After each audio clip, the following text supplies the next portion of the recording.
¿Podemos obtener algún servicio? ¿O eres simplemente parte de la nueva iniciativa de diversidad? Esa es la frase que el multimillonario Alistair Blackwood le dijo con desprecio a su camarera esperando que se derrumbara. Era un titán de la industria, un hombre que compraba y vendía vidas antes del desayuno. Ella no era nadie a sus ojos. Pero cometió un error. Él asumió que su silencio era debilidad. Él no tenía idea de que ella guardaba un secreto que podría desentrañar todo su mundo. ¿Cuál fue la frase que dijo a continuación? Una frase tan poderosa que paralizó por completo el bullicioso restaurante 5 estrellas y desató una tormenta de karma que quemaría su imperio hasta los cimientos. Manténganse al tanto. Antes de empezar, ¿desde dónde nos estás viendo hoy? Déjanoslo saber en los comentarios. Si te encantan las historias inspiradoras de resiliencia y justicia, asegúrate de hacer clic en el botón me gusta, compartir este video y suscribirte para conocer más historias increíbles. Su apoyo nos ayuda a compartir estas historias impactantes con aún más personas. Ahora, entremos en materia. El aire en Lier estaba impregnado de olor a dinero y aceite de trufa. Era un lugar donde las conversaciones se llevaban a cabo en tonos bajos y seguros, y el tintineo de los cubiertos sobre la porcelana era una delicada sinfonía de la élite. Ubicado en el piso 60 de un rascacielos de Manhattan, el restaurante ofrecía una vista panorámica de la ciudad. Una alfombra brillante de luces que parecía inclinarse ante sus espectadores. Y nadie se sintió más Dios aquí que Alistair Blackwood. Alistair fue un hombre forjado en el crisol de las incursiones corporativas y las adquisiciones hostiles. Su rostro, una máscara de arrogancia cincelada, era una imagen familiar en las portadas de Forbes y el Wall Street Journal. Con un patrimonio neto que rozaba las 12 cifras. Él no solo era dueño de edificios, era dueño de horizontes. Su traje era un Tom Ford hecho a medida y su reloj un Patek Philippe que costaba más que el hogar americano promedio. Y su paciencia era más fina que la hoja de oro de su postre. Estaba cenando con 2 ejecutivos jóvenes, hartos de los llamados Peterson y Croft, que se reían demasiado fuerte de sus chistes y asentían con febril acuerdo ante cada uno de sus pronunciamientos. Estaban celebrando la adquisición exitosa y despiadada de un competidor más pequeño. Para Alistair, fue solo otro martes.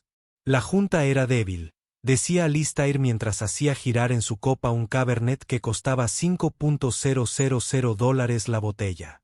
Hablaron de la familia corporativa y de la lealtad de los empleados. Patético. No se construye un imperio con sentimientos. Lo construyes con acero y lo construyes sobre los escombros de tus enemigos. Peterson y Croft prácticamente vibraban de admiración. Fue en esta atmósfera de suprema importancia personal que Chloe Washington se acercó a la mesa. Chloe se movía con una gracia tranquila que parecía desafiar la energía frenética de un restaurante de alto nivel. Tenía 20 y tantos años, ojos inteligentes y perspicaces y un comportamiento tranquilo que había cultivado con mucho esmero. Para los comensales, ella era una camarera muy profesional, pero camarera al fin y al cabo. No vieron las pilas de libros de texto de derecho constitucional en su pequeño apartamento. Tampoco sabían que estaba en su último año en la Facultad de Derecho de la Universidad de Nueva York, haciendo malabarismos con 2 trabajos para graduarse sin deudas. No sabían que su mente podía diseccionar un argumento legal con la misma habilidad con la que un chef podía deshuesar el alma de un cerdo. Todo lo que vieron fue una mujer negra con un delantal blanco impecable. Para Alistair Blackwood, eso era todo lo que necesitaba ver. Había estado esperando que le volvieran a llenar el tanque de agua durante aproximadamente 90 segundos. En su mundo, esto era una eternidad, un grave incumplimiento del deber. Chasqueó los dedos. Un sonido que atravesó el suave zumbido del restaurante como el chasquido de un látigo. Chloe, que estaba sirviendo un aperitivo en la mesa de al lado, se giró con calma. «Estaré con usted en un momento, señor». «Ha pasado un momento», dijo Alistair, con voz baja y cargada de veneno. Él no la miró, sino que decidió dirigirse a sus subordinados. El servicio aquí ha decaído precipitadamente. Hoy en día permiten que casi cualquiera use el uniforme. Chloé terminó de dejar el plato y se acercó a su mesa, con la jarra de agua en mano. Le pido disculpas por el peso, señor, dijo con voz tranquila y profesional. Ella empezó a rellenarle el vaso. Alistister finalmente se atrevió a mirarla. La examinó de pies a cabeza, con una mirada desdeñosa que pretendía disminuirla, reducirla a nada. Se reclinó hacia atrás y una sonrisa cruel se dibujó en sus labios. La dejó terminar de servir el agua a los 3 hombres.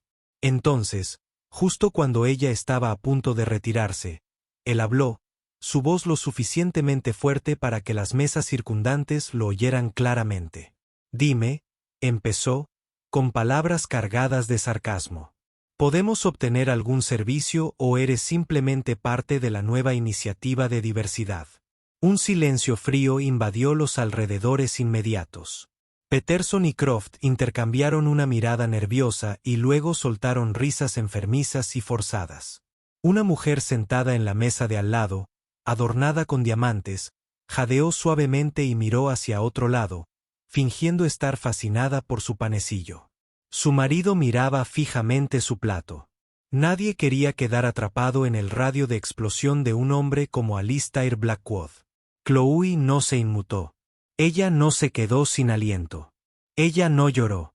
La máscara profesional permaneció, pero detrás de sus ojos, toda una vida de desaires, de subestimación, de silenciosa dignidad frente a feos prejuicios, se fundieron en un único punto de acero frío y duro.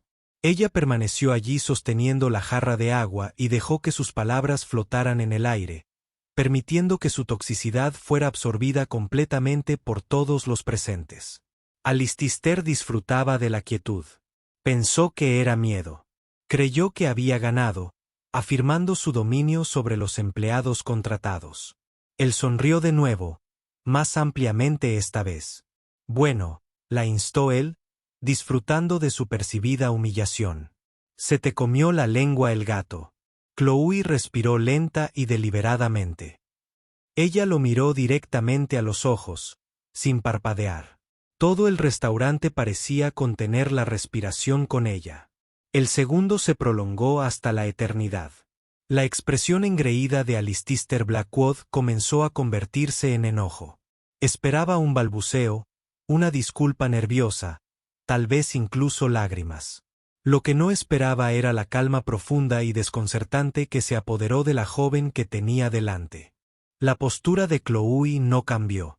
Ella simplemente permaneció allí, un pilar de compostura en medio de la tormenta que él había creado. Ella hizo un gesto leve, casi imperceptible, como si reconociera una información que ya poseía. Sus ojos, que habían sido profesionalmente neutrales, ahora tenían un destello de algo más, no ira, sino una profunda compasión que era 1000 veces más insultante. Entonces ella habló. Su voz no era fuerte. No fue un grito ni una réplica. Era silencioso, claro y tenía el peso cortante preciso del bisturí de un cirujano. Cortó el tenso silencio y dio en el blanco con una precisión devastadora. Lamento la espera, señor Blackwood, dijo con un tono desconcertantemente agradable. Julián te manda saludos. El efecto fue instantáneo y sísmico. El nombre Julián flotaba en el aire como un fantasma. No era un nombre asociado con Alistister Blackwood. En los innumerables perfiles escritos sobre él, en las páginas de sociedad que documentaban cada uno de sus movimientos públicos, solo se mencionaban a 2 hijos, Marcus y Catherine, sus descendientes de la Ivy League ahora cómodamente instalados en altos puestos dentro de su empresa. No había ningún Julián. El rostro de Alistair, que había sido una máscara de triunfo arrogante, se hizo añicos. La sangre se escurrió de él, dejando tras de sí un pálido color que contrastaba marcadamente con su costoso bronceado. Su mandíbula, que estaba apretada en una sonrisa, se aflojó. Sus ojos, una vez que ardían de desdén, ahora estaban abiertos con una mezcla de conmoción pura y sin adulterar y algo más, miedo. Peterson y Croft, los 2 ejecutivos, Se quedaron congelados en medio de una risita. No entendieron la referencia, pero entendieron la dinámica de poder. Vieron a su titán, su dios del comercio, retroceder como si hubiera sido golpeado. Vieron a un hombre que podía mover mercados con una llamada telefónica, totalmente paralizado por una camarera. La confusión a su alrededor era total. Los demás comensales sintieron el cambio. No sabían el significado del nombre, pero vieron la reacción del multimillonario. El silencioso susurro de Julián enviando sus saludos había aterrizado con la fuerza de un golpe físico. El aire crepitaba. Cucharas detenidas a mitad de camino hacia las bocas. Las conversaciones murieron.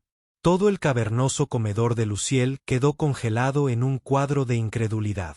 Chloe no esperó una respuesta. Después de entregar su carga, hizo otro leve gesto cortés con la cabeza, se giró con la misma gracia pausada que había mostrado toda la tarde y caminó de regreso hacia la estación de servicio, con la espalda recta y los pasos mesurados. Dejó a Alistair Blackwood sentado en el cráter de sus palabras. Le tomó 10 segundos completos recuperarse, y cuando lo hizo, fue con una oleada de furia apopléjica. La conmoción dio paso a una ola de rabia. Esto no fue solo un insulto. Fue una violación. Alguien había metido la mano en las mazmorras cerradas, selladas y enterradas de su pasado y había hecho temblar las cadenas de un secreto que había costado décadas y millones de dólares mantener enterrado. «Tú», rugió con la voz quebrada. Dio un puñetazo sobre la mesa, haciendo vibrar la fina porcelana y provocando que el vino se derrita violentamente en las copas. «Vuelve aquí. ¿Quién eres? ¿Cómo sabes ese nombre?» Pero Chloe no se dio la vuelta. Su manager, un hombre eternamente estresado llamado María, llegó corriendo, con el rostro pálido. «Señor Blackwood, señor, ¿está todo bien?» «Está bien», escupió, su cara ahora estaba roja y modelada. «No, nada está bien. Esa chica, quiero que la despidan. No mañana. No en una hora. Quiero que la despidan ahora mismo. Quiero que ella salga de este edificio. ¿Me entiendes?» María miró desde el rostro convulsionado de Alistair hasta la espalda de Chloe que se alejaba. Ella estaba aterrorizada.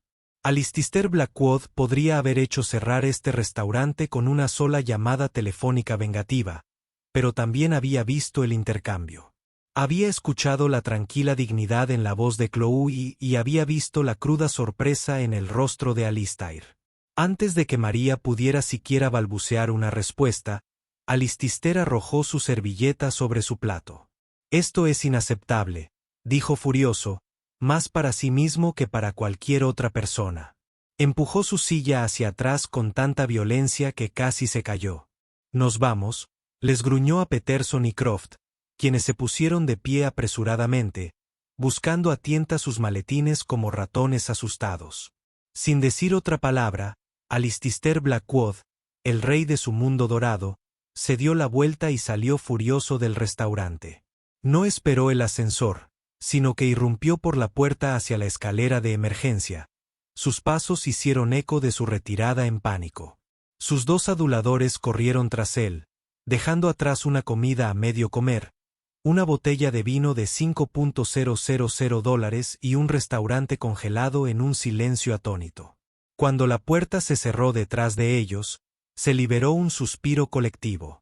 Un murmullo bajo recorrió la sala mientras todos se giraban para mirar la estación de servicio donde Chloe estaba puliendo tranquilamente una copa de vino como si nada hubiera pasado.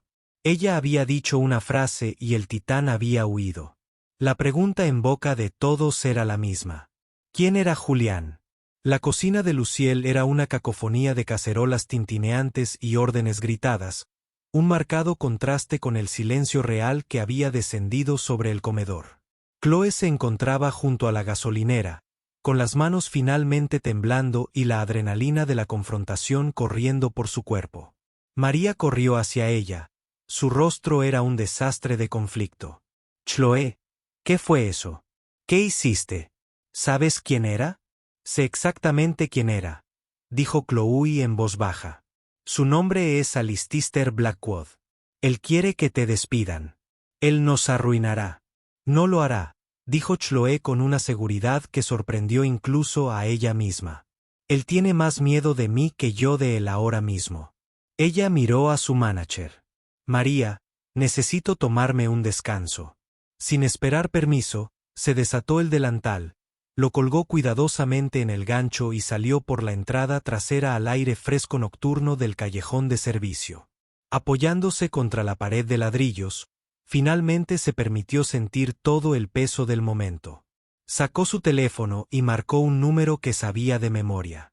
Sonó 2 veces antes de contestar. Tú. Una voz cálida y suave dijo en el otro extremo. ¿Todo bien? No sueles llamar durante tu turno. Hola, Julián, suspiró ella, y una sonrisa finalmente tocó sus labios. Nunca adivinarás a quién acabo de servir. Julian Blackwood era el fantasma que Alistair había intentado ejercitar. Hace 26 años, Alistair Blackwood aún no era el titán que es hoy. Era un socio menor despiadado y ambicioso de una prestigiosa firma, casado con Isabelle, una mujer cuyo dinero familiar había proporcionado la plataforma de lanzamiento para su carrera. Pero Alistair tuvo un romance con una brillante y bondadosa asistente legal llamada Eleanor Vance. Fue un apasionante romance vertiginoso que terminó de forma abrupta y cruel en el momento en que se enteró de que ella estaba embarazada. Le ofreció dinero, una suma importante, suficiente para comprarle una vida cómoda y, más importante, su silencio.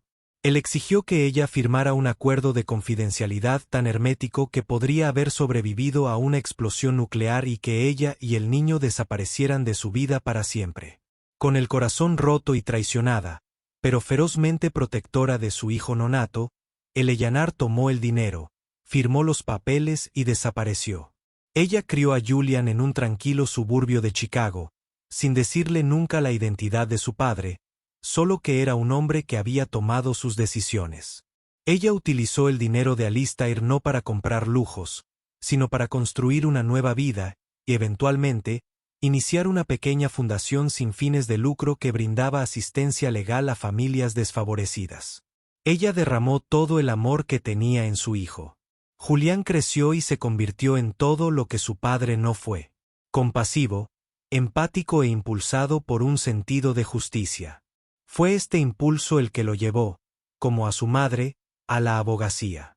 Y fue en la Facultad de Derecho de la Universidad de Nueva York, durante una sesión de estudio nocturna en la biblioteca, que conoció a Chloe Washington. Se conectaron instantáneamente. 2 mentes brillantes con una pasión compartida por usar la ley como un escudo para los débiles, no como una espada para los poderosos.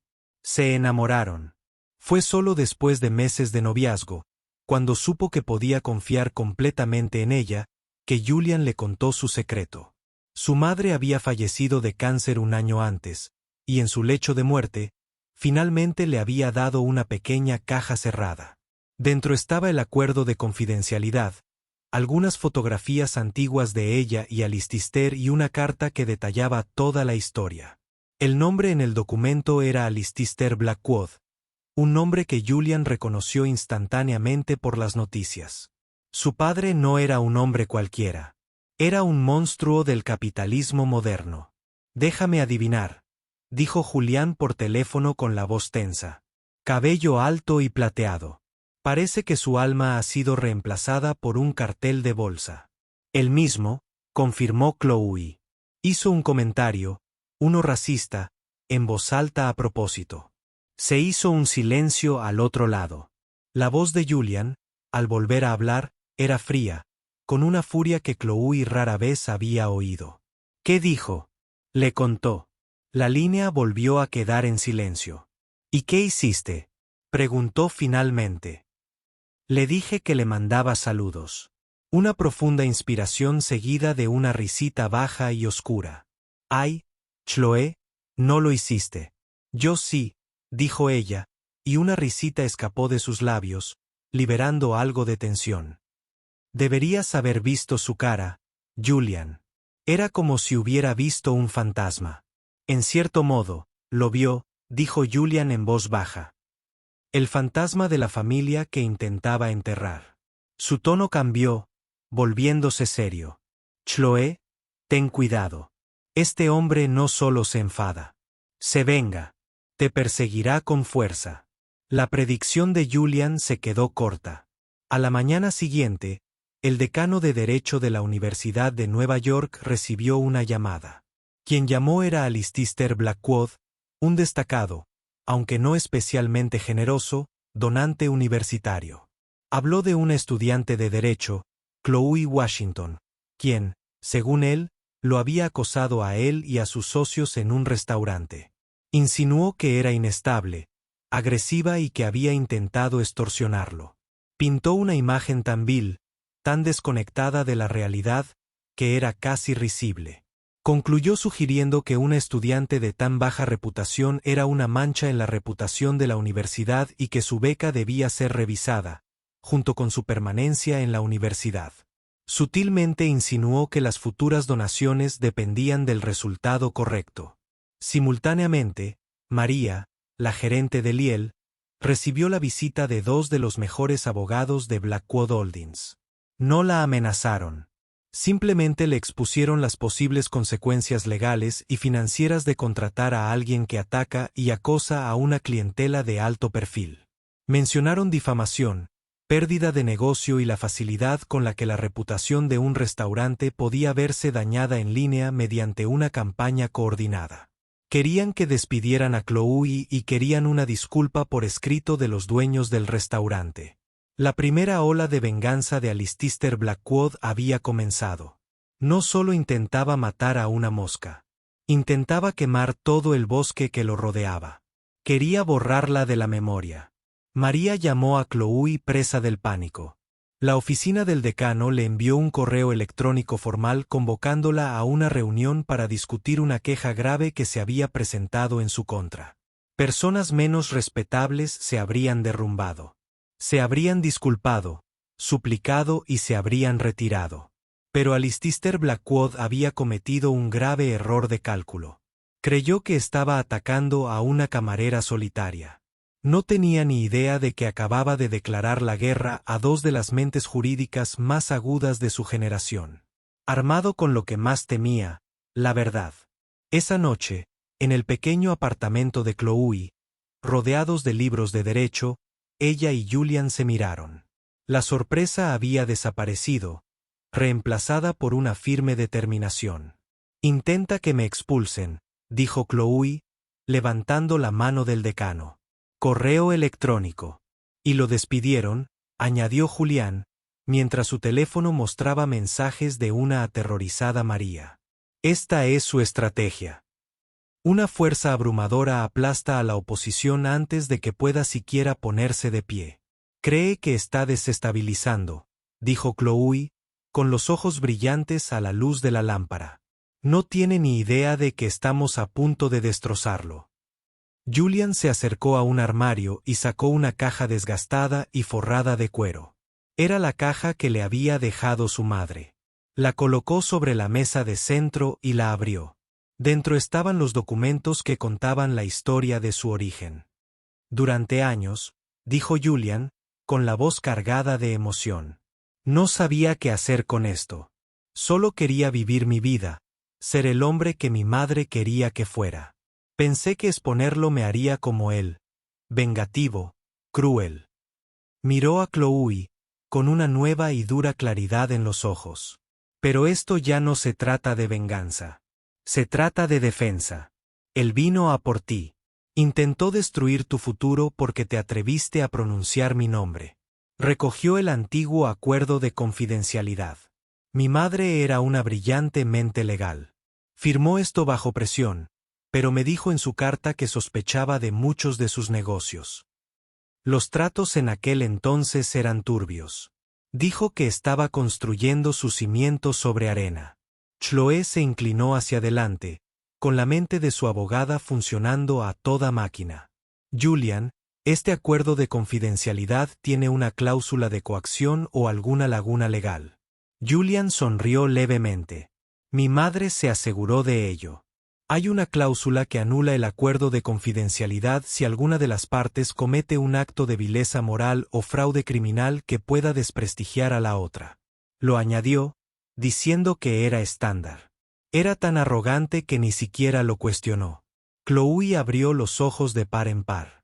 Así que si podemos demostrar que ha cometido fraude, entonces todo este acuerdo de confidencialidad es nulo y sin valor. Julian terminó. Y soy libre de decirle al mundo exactamente quién es Alistair Blackwood. Pero necesitamos más que sospechas. Necesitamos pruebas. Pruebas irrefutables. La guerra había comenzado. El campo de batalla no era un restaurante, sino el complejo y laberíntico mundo de las finanzas corporativas. Y el arma no era una sola frase, sino la verdad pura y dura. El intento de Alistair Blackwood de aplastar Chloe se basaba en una premisa simple: poder. Creía que su influencia era absoluta, que las puertas que podía cerrar y los brazos que podía forzar bastarían para silenciar a una joven. Había enviado a sus abogados y hecho sus llamadas, confiado en que el asunto se resolvería. Había subestimado a sus oponentes. Chloe entró en la oficina del decano no con miedo, sino con justa indignación. La decana Albrecht era una académica formidable, una mujer que lo había visto todo, pero la presión del consejo directivo, impulsada por la llamada de Alistair, era palpable. Señorita Washington, comenzó la decana con tono formal.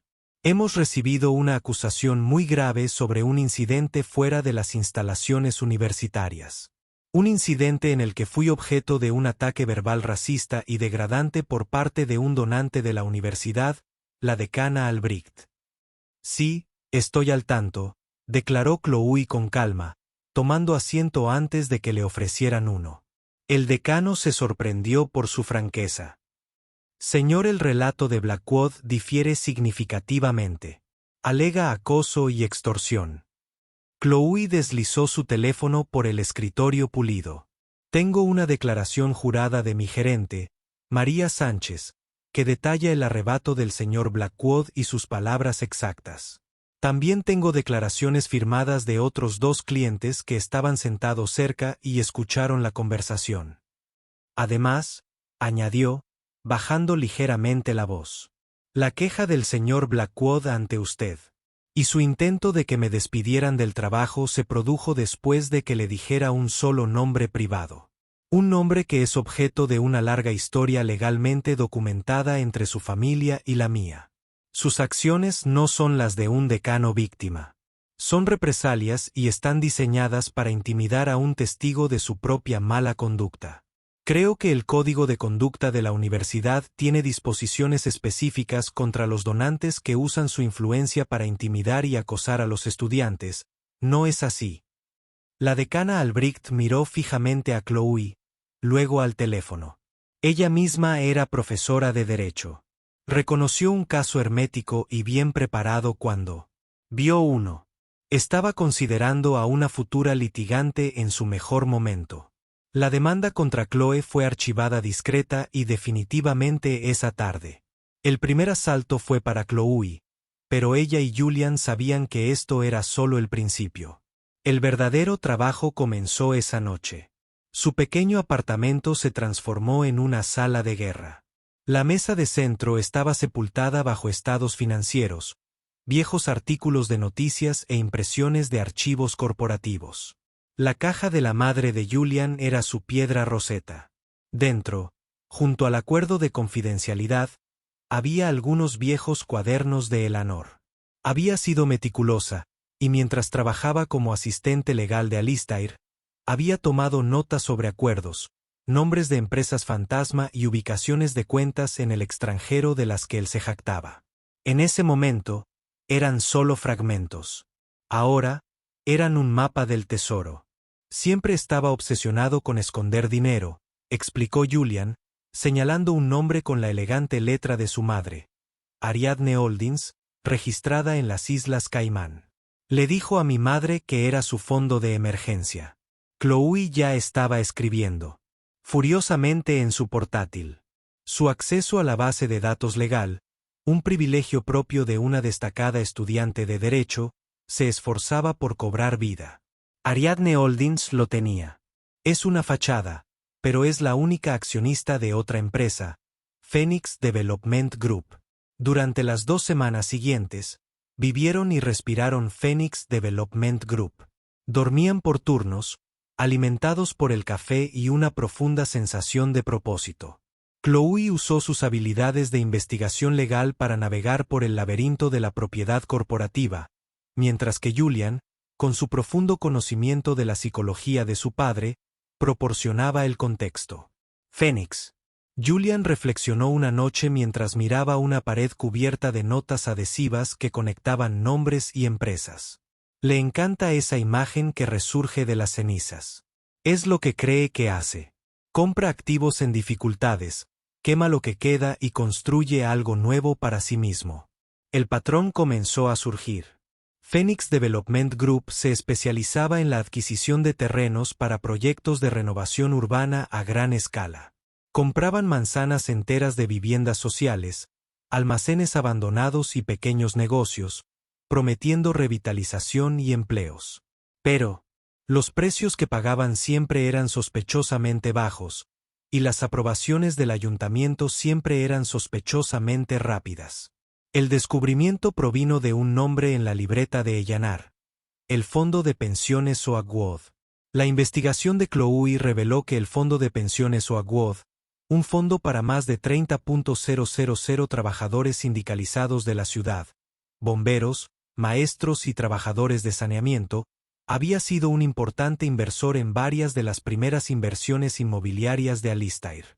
Luego, hace 10 años, Phoenix Development Group orquestó una operación enorme. Adquirieron un extenso y abandonado distrito costero en Baltimore.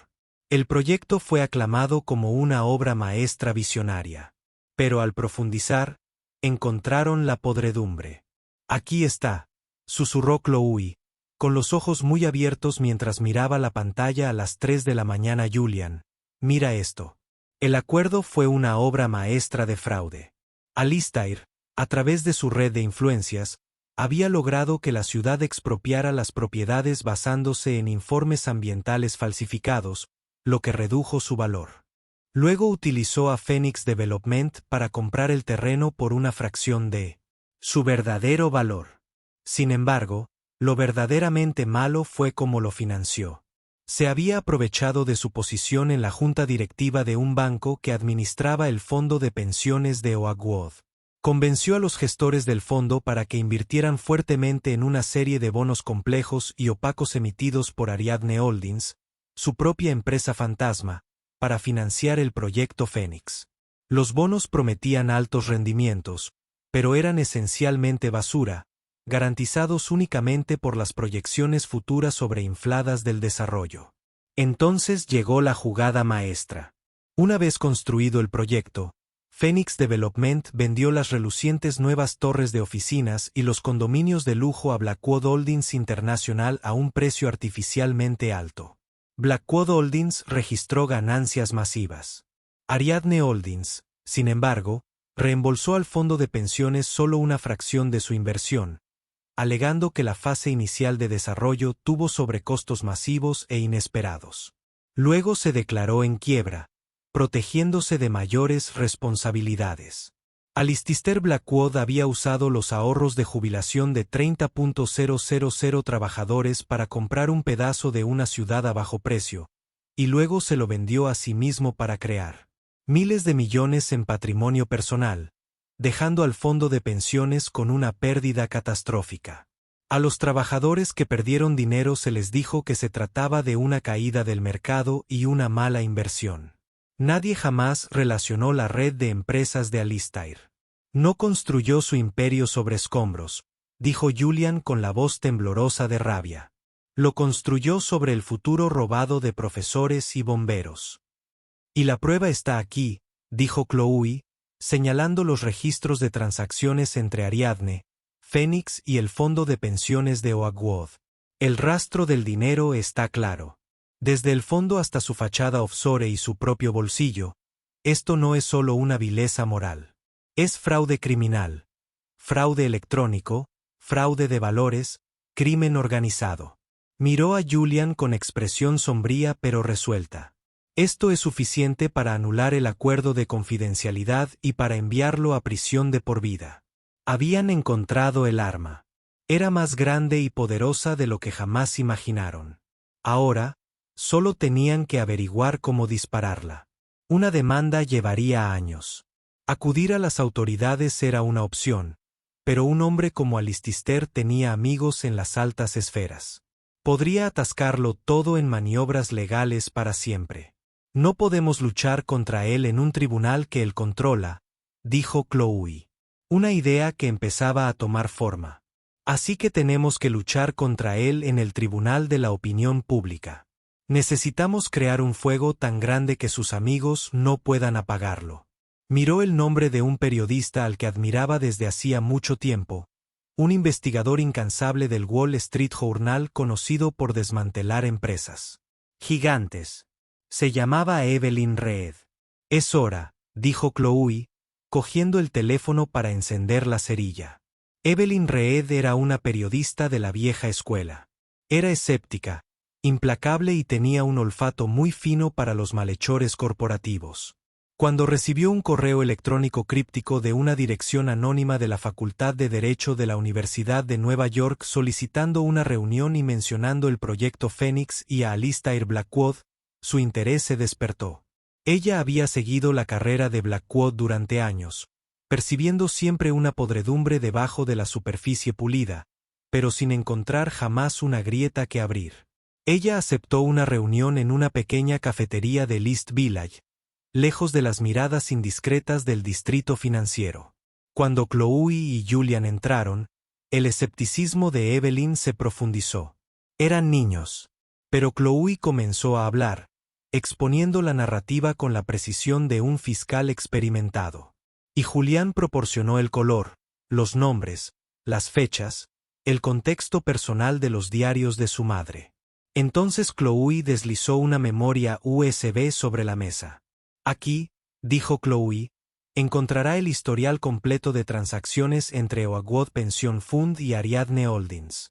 Encontrará los informes ambientales falsificados de las propiedades de Baltimore Waterfront referenciados de forma cruzada con los informes originales suprimidos que obtuvimos a través de una solicitud de la Ley de Libertad de Información. Encontrará un mapa completo de las corporaciones Shell y el flujo de dinero del fondo de pensiones directamente a las cuentas controladas por Blackwood. Todo está ahí. Evelyn tomó el camino con expresión ilegible. Si esto es lo que dices, ¿por qué vienes a mí? ¿Por qué no la SEC? Porque la SEC es lenta, respondió Julian con voz firme. Y Alistair Blackwood ha pasado toda su vida cultivando su influencia. Creemos que la única manera de garantizar justicia es hacer esta historia tan pública, tan innegable, que las autoridades no tengan más opción que actuar, y actuar con rapidez. Necesitamos un infierno. Durante la semana siguiente, Evelyn y su equipo en la revista trabajaron en secreto, verificando cada documento, cada transacción, cada reclamación. Todo era verdad. Fue, como lo llamó más tarde su editor, el crimen corporativo de la década. La historia se conoció un martes por la mañana. El titular en primera plana del Wall Street Journal, tanto en su versión impresa como en línea, fue explosivo. El proyecto Billions Phoenix de Blackwood se basó en un fraude catastrófico de los fondos de pensiones. El artículo fue una clase magistral de periodismo de investigación. Expuso todo el plan con devastador detalle minucioso. Contenía citas de bomberos jubilados que habían perdido la mitad de sus pensiones. Contó con análisis de contables forenses. Y en un giro sorprendente que nadie vio venir, tuvo una fuente detrás. El NDA fue anulado por el fraude comprobado. Julian Blackwood finalmente pudo hablar. El artículo contenía una única y poderosa cita suya. Para mí Alistair Blackwood no es solo un nombre en un edificio. Él es el padre que abandonó a mi madre y a mí. Durante toda mi vida he estado en silencio. Pero cuando me enteré de que los cimientos de su imperio se habían construido sobre el futuro robado de miles de familias trabajadoras, ya no pude permanecer en silencio. No se trata de un agravio personal. Se trata de justicia para las personas que él victimizó. El efecto no coincidió. Era una bomba nuclear. Alistair Blackwood estaba en una reunión de junta directiva en la Torre Blackwood cuando su teléfono comenzó a vibrar incontrolablemente. Él lo ignoró. Entonces su abogado principal irrumpió en la habitación, con el rostro pálido y sosteniendo una copia del diario. Alistair se lo arrebató. Al leer el titular, perdió el color de su rostro por segunda vez en un mes. Pero no fue la sorpresa de oír susurrar el nombre de un fantasma. Este era el terror de la exposición completa y absoluta. Las acciones de Blackwood Holdings International, BHI, cayeron en caída libre. Se desplomó un 30% en la primera hora de negociación, eliminando $10.000 millones de capitalización de mercado. Al mediodía, el Nasdaq tuvo que suspender la negociación de las acciones. Los teléfonos se iluminaron. La SEC anunció una investigación formal de máxima prioridad.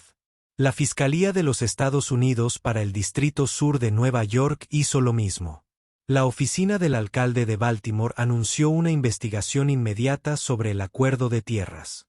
La junta directiva del Fondo de Pensiones de Oakwood fue despedida en masa y antes del almuerzo se presentó una demanda colectiva en nombre de sus 30.000 miembros. El mundo de Alistair, tan cuidadosamente construido, tan despiadadamente defendido, estaba ardiendo a su alrededor. Se retiró a su ático, una jaula dorada que ahora parecía una prisión. Su teléfono sonaba incesantemente con llamadas de miembros de la junta directiva en pánico, inversores furiosos y abogados que le aconsejaban que no dijera nada. Los aduladores Peterson y Croft no estaban por ningún lado. Sus propias carreras quedaron destruidas por la explosión. La llamada más devastadora vino de su esposa Isabelle. Su voz no sonaba asustada. Estaba helado. Alistair, dijo ella, sin ninguna emoción. Hay un hombre, un hijo, en la portada del Wall Street Journal. Un hijo del que nunca hablaste. Isabelle, te lo puedo explicar. No. Ella lo interrumpió. No hay nada que explicar, me has humillado. Habéis puesto en peligro el nombre de la familia. Mi nombre. Mis abogados se pondrán en contacto con los suyos. El acuerdo prenupcial es bastante claro en lo que respecta a la desgracia pública y la actividad delictiva. Creo que el término es férreo. La línea se cortó. Estaba solo. El poder que había ejercido como un rayo había desaparecido. Su reputación no solo quedó empañada, sino borrada. Miró a través de los ventanales que iban desde el suelo hasta el techo la ciudad que creía suya. Ya no parecía un reino a sus pies, sino un mar de acusadores. Y todo comenzó con una frase arrogante dirigida a una camarera en un restaurante. Había intentado aplastar una mosca y había hecho caer sobre él toda la montaña. Finalmente entendió la mirada en los ojos de Chloe Washington esa noche. No era miedo ni ira. Fue una lástima. Ella sabía que esto iba a pasar. Ella había visto el final antes de que él comprendiera el principio. En su rabia y pánico, hizo lo que todos los animales acorralados hacen. Intentó encontrar a alguien, a cualquiera, a quien culpar. Cogió el teléfono y marcó un número. No es un abogado, ni un inversor, sino un contacto mucho más siniestro. Un solucionador que se especializaba en crear problemas. Desaparecer. Él no bajaría sin llevárselos consigo. El último movimiento desesperado de Alistair Blackwood fue tan predecible como patético. El solucionador al que llamó, un hombre llamado Marcus Thorne, que operaba en las sombras más profundas de la ciudad, escuchó pacientemente las instrucciones confusas y furiosas del multimillonario. Alistair quería intimidar a Chloe y a Julian, asustarlos y callarlos. Habló de apalancamiento y de enviar un mensaje. Thorne, sin embargo, era un hombre de negocios, no un matón. Su negocio era la información y la evaluación de riesgos. Hizo una búsqueda rápida y profunda sobre Chloe Washington y Julian Blackwood. Vio a dos estudiantes de derecho brillantes y metódicos que acababan de derrotar a un titán con nada más que la verdad y una memoria USB. También vio que el FBI había abierto un expediente y que sus nombres estarían en lo más alto de la lista de personas a proteger. Acosarlos sería un suicidio. Thorne volvió a llamar a Alistair 2 horas después. El trabajo no es viable, dijo rotundamente. El riesgo es demasiado alto. El perfil del objetivo es demasiado alto. Mi consejo para usted, señor Blackwood, es que busque un muy buen abogado defensor penal. Vas a necesitar uno. Thorne colgó, cortando la última conexión de Alistair con el inframundo que sentía que podía controlar. Las semanas que siguieron fueron un torbellino de procedimientos legales. Agentes federales allanaron las oficinas de Blackwood Holdings y se llevaron cajas de documentos. Los activos de Alistair fueron congelados. Le confiscaron los pasaportes. Se vio obligado a vender su jet privado y su propiedad en los Hamptons solo para cubrir sus gastos legales iniciales. El hombre que una vez comandó Skylines ahora era un prisionero en su propio ático. Un lugar que parecía menos un hogar y más una sala de espera bellamente decorada para una prisión federal. El enfrentamiento final no ocurrió en un tribunal ni en una sala de juntas. Fue mucho más poético. Habían pasado 6 meses. Era un fresco día de otoño. Alistair, en libertad bajo fianza y con aspecto demacrado, con sus trajes hechos a medida colgando flojamente de un marco disminuido por el estrés, estaba sentado en un modesto restaurante de Queens. Era uno de los pocos lugares a los que podía ir sin ser reconocido ni acosado. Estaba bebiendo una taza de café barato y amargo, mirando por la ventana un mundo que había seguido adelante sin él. La campana sobre la puerta sonó. No levantó la vista hasta que vio 2 figuras detenerse en su stand. Eran Chloe y Julian. No parecían triunfantes ni vengativos. Parecían tranquilos. Chloe ya no llevaba uniforme de camarera. Llevaba una chaqueta elegante y parecía la formidable abogada en la que estaba a punto de convertirse. Julian estaba de pie junto a ella, con su mano apoyada suavemente sobre su hombro.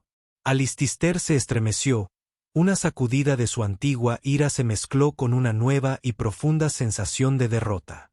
«¿Qué deseas?», dijo con voz áspera. «Venid a regodearos. A ver cómo han caído los poderosos». «No», dijo Chloe, con voz suave pero firme. «Vinimos a cerrar el círculo. Mi madre Eleanor nunca quiso venganza», comenzó Julian con voz serena. «Ella solo quería liberarse de ti. Cuando ella tomó el dinero de su acuerdo hace todos esos años, utilizó la mayor parte para comenzar una pequeña fundación caritativa, la Fundación Eleanor Vance para la Justicia Comunitaria. Proporciona asistencia jurídica y ayuda a financiar proyectos de desarrollo comunitario. Fue su verdadero legado». Alistair se burló. «¡Qué conmovedor! Una organización benéfica construida con mi dinero». «Es más que eso», dijo Chloe, colocando un solo documento sobre la mesa frente a él. La demanda colectiva en nombre del Fondo de Pensiones de Oakwood tuvo éxito. Como parte del acuerdo, el fondo está confiscando y liquidando todos los activos restantes de Phoenix Development y Ariadne Holdings. Alistair se quedó mirando el papel. Era un aviso de venta. Un grupo de organizaciones sin fines de lucro lideradas por la Fundación Eleanor Vance formó un consorcio, continuó Julian. Con el respaldo de la ciudad y un nuevo grupo de inversión ética, presentaron una oferta. Ayer fue aceptado. Alistair los miró. La confusión se fusionó con el horror naciente. La propiedad frente al mar de Baltimore, afirmó Chloe, dio el golpe final. Todos esos condominios de lujo y torres de oficinas que construiste con dinero robado. La fundación los está comprando. Están convirtiendo todo el desarrollo. Las torres de oficinas se convertirán en espacios comerciales subsidiados para startups locales. Y los condominios de lujo, hizo una pausa, para dejar que el peso del momento se asimilara, se están convirtiendo en unidades de vivienda asequibles, muchas de las cuales se ofrecerán con prioridad a los mismos trabajadores de la ciudad cuyas pensiones saquearon. Alistair Blackwood los miró fijamente con la boca abierta. El imperio que había construido mediante la codicia estaba siendo sistemáticamente desmantelado y transformado en un monumento de caridad. El legado de fraude que había creado estaba siendo reemplazado por el legado de la mujer que había descartado y el hijo que había abandonado. Fue un karma tan completo, tan perfectamente simétrico, que era casi hermoso. Su nombre no sería recordado por la altura de sus torres, sino por la justicia que brotó de sus ruinas. Él no dijo nada. No había nada más que decir. Chloe y Julian miraron al hombre destrozado en la cabina, un rey reducido a un fantasma en un restaurante barato. No había odio en sus ojos, solo una tranquila finalidad. No habían buscado destruirlo, sino encontrar justicia. Al hacerlo, permitieron que sus propias acciones se convirtieran en su ruina. Sin decir otra palabra, se dieron la vuelta y salieron del restaurante, dejando a Alistair solo con su café, el documento legal y el peso aplastante y silencioso de sus propias decisiones. Salieron a la brillante luz del sol otoñal, con el futuro por delante, finalmente libres de la sombra que él había proyectado durante tanto tiempo. El círculo por fin se cerró. La madera de los bancos de la sala del tribunal era dura e implacable. Pero para Chloe y Julian, se sintió como un trono.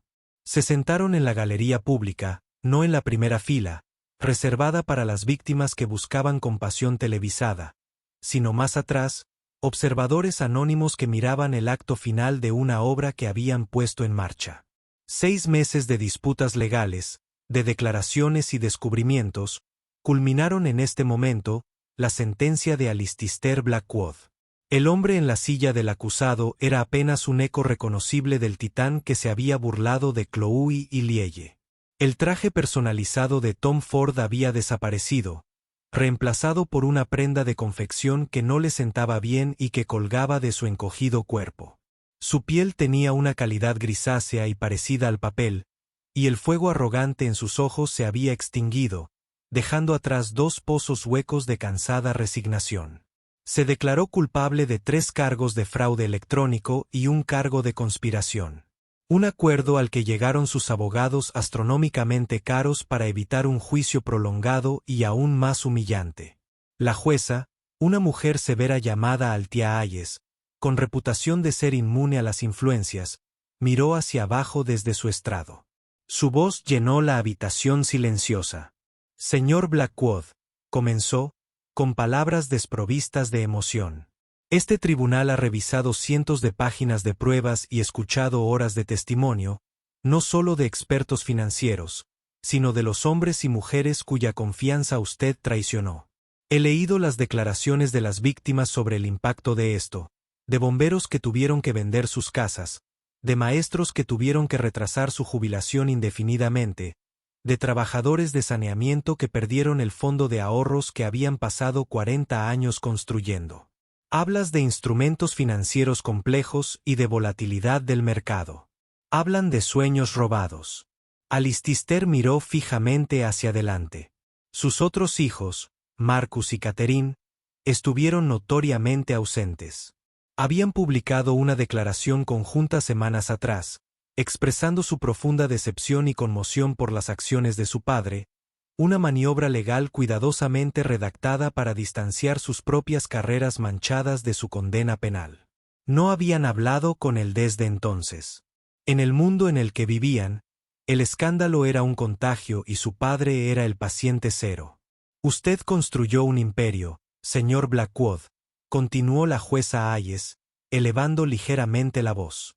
Un monumento reluciente a su propio éxito, pero sus cimientos estaban podridos. No solo movías dinero. Les arrebataste el futuro a miles de personas que confiaron en que el sistema las protegería. Este tribunal ha determinado que tus crímenes representan un ataque profundo y calculado a esa confianza. Hizo una pausa, fijándose en él. Por tus crímenes, este tribunal te condena a 15 años en un centro penitenciario federal. Deberás pagar una indemnización hasta el máximo de tus bienes liquidados restantes. Puede que esto no recupere lo perdido, pero es un comienzo. La justicia lo exige. Un murmullo recorrió la sala. 15 años. Para un hombre de la edad y la frágil salud de Alistair, era cadena perpetua. Mientras los alguaciles se disponían a escoltarlo hacia la salida, sus ojos, por un instante fugaz, recorrieron la galería. Pasaron por alto a Chloe y Julian sin siquiera reconocerlos. Ya no eran los espectros que lo acechaban. Eran solo dos rostros en una multitud que ahora definía su mundo. Un mundo de desconocidos que lo despreciaban. Al final, se había convertido en lo que siempre había considerado a Chloe como una don nadie. Chloe y Julian se escabulleron antes de que el frenesí mediático estallara en las escaleras del juzgado. No querían que sus rostros aparecieran en las noticias. La victoria no residía en la condena de Alistair. Estaba en lo que vino después. Sus vidas se habían transformado. Tras graduarse en summa cum laude, Chloe rechazó lucrativas ofertas de 6 de los principales bufetes de abogados corporativos del país. En cambio, aceptó un puesto como asesora principal de la Fundación Eleanor Vance para la Justicia Comunitaria. Era un puesto creado exclusivamente para ella, uno donde su formidable mente legal se utilizaría no para defender a las corporaciones, sino para desmantelar los sistemas que permitían a hombres como Alistair prosperar. Julian, habiendo encontrado su vocación no en los tribunales, sino en construir algo tangible, se había convertido en el director ejecutivo de la fundación. Poseía una combinación única de la empatía de su madre y un profundo conocimiento de primera mano de cómo los ricos ocultaban su dinero. Era implacable en la búsqueda de activos para la reinversión en la comunidad y brillante en la creación de coaliciones entre organizaciones sin fines de lucro, gobiernos municipales e inversores éticos. Formaban un equipo formidable. Su alianza se forjó en el amor y se templó en el ardor de su batalla compartida. Su mayor logro, su verdadera victoria, se estaba gestando en el paseo marítimo de Baltimore. Se encontraban en el balcón de lo que una vez fue el ático de las Phoenix Towers, un espacio que se habría vendido por $20 millones a algún gestor de fondos de cobertura. Ahora era un jardín comunitario en la azotea, con residentes cuidando tomates y hierbas aromáticas, riendo y charlando con el puerto de fondo. La transformación era impresionante. Los fríos y estériles monolitos de vidrio y acero habían cobrado vida. La planta baja, antes destinada a Gucci y Prada, ahora albergaba una guardería, una sucursal de la biblioteca pública y una tienda de comestibles subvencionada que se centraba en productos frescos y asequibles. Se había encargado a artistas locales que pintaran vibrantes murales en las paredes de hormigón, antes desoladas, que representaban la historia de la clase trabajadora de la ciudad. Al mirar hacia abajo, vieron a un hombre de unos 70 años regando un campo de girasoles. Era Frank Miller, un bombero jubilado que había perdido casi el 60% de su pensión en el fraude de Oakwood. Había sido uno de los defensores más acérrimos de la demanda colectiva. Ahora vivía en un apartamento de 2 habitaciones en el 5º piso, pagando un alquiler vinculado a sus modestos ingresos. Los vio y saludó con la mano, con una amplia y genuina sonrisa en el rostro. Julian, Chloe, por fin están brotando los girasoles. Mi esposa dice que son las cosas más hermosas que ha visto desde nuestra ventana. Se ven increíbles, Frank. Julian respondió. Tienes una mano muy buena para las plantas. Es fácil cultivar cosas cuando la tierra es buena. Frank dijo, sus palabras con un significado más profundo. Ustedes dos nos devolvieron la tierra buena. Ese, pensó Chloe, fue el verdadero veredicto. No se trataba de un hombre en una celda. Se trataba de girasoles que crecían en un tejado donde antes se suponía que se acumulaba una riqueza obscena. Se trataba de la risa de los niños que resonaba en un vestíbulo diseñado para transacciones silenciosas e intimidantes. Era el sonido de una comunidad sanando. Pasaron los años. El mundo olvidó el nombre. Alistair Blackwood. Su nombre fue borrado de las paredes de donantes de la universidad y de las placas filantrópicas.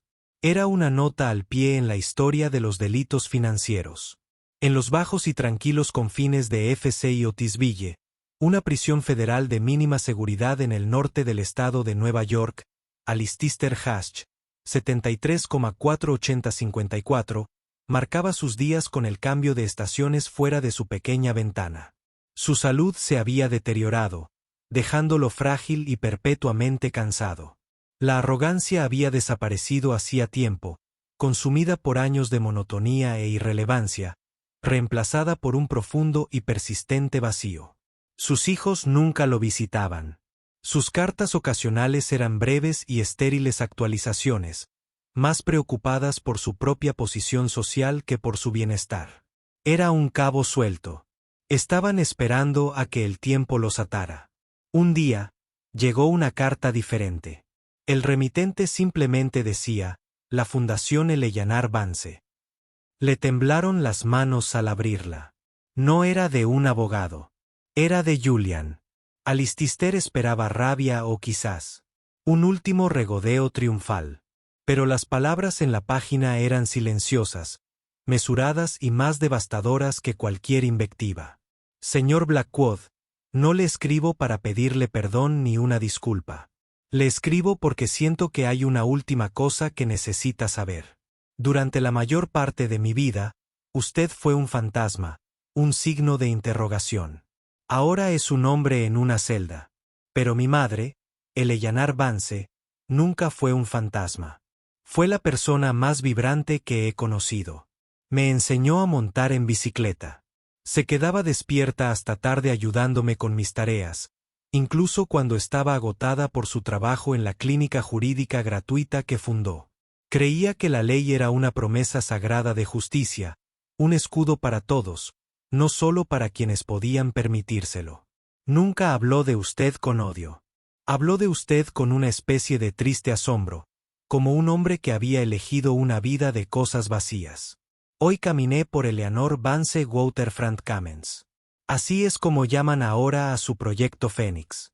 Vi a un grupo de niños aprendiendo para leer en la biblioteca que está donde estaba tu vestíbulo. Hablé con una mujer que abrió su propia panadería en uno de los locales subvencionados. Su padre era profesor, cuya pensión destrozaste. Ahora está contratando gente del barrio. Te escribo no para causarte dolor, sino para decirte que mi madre tenía razón. Elegiste un mundo de cosas vacías. Pero a tu paso, hemos construido algo pleno, lleno de vida, lleno de esperanza, lleno de la comunidad que nunca valoraste. Esta será la única vez que tengas noticias mías. Te deseo paz. Pero más que eso, te deseo comprensión. La comprensión de lo que realmente perdiste. Nunca se trató del dinero. Julian. Alistister leyó la carta una vez, luego 2 veces.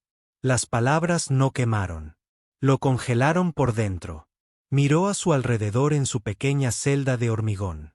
Por primera vez, comprendió lo que realmente era una prisión.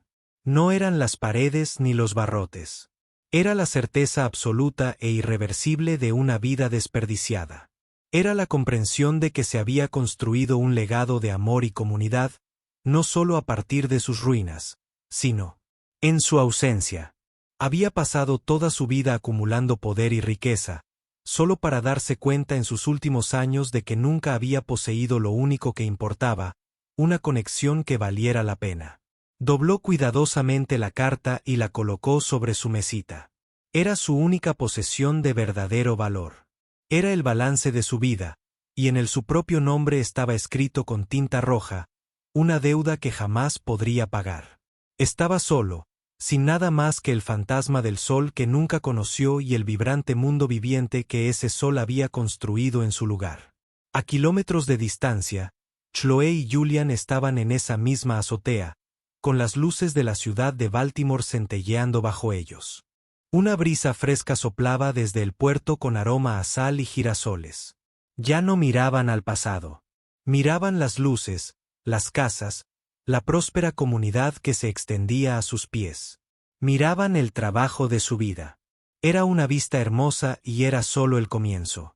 Y así, el imperio de un multimillonario construido sobre cimientos de arrogancia y fraude fue derribado por una sola frase dicha por una mujer que él intentó borrar.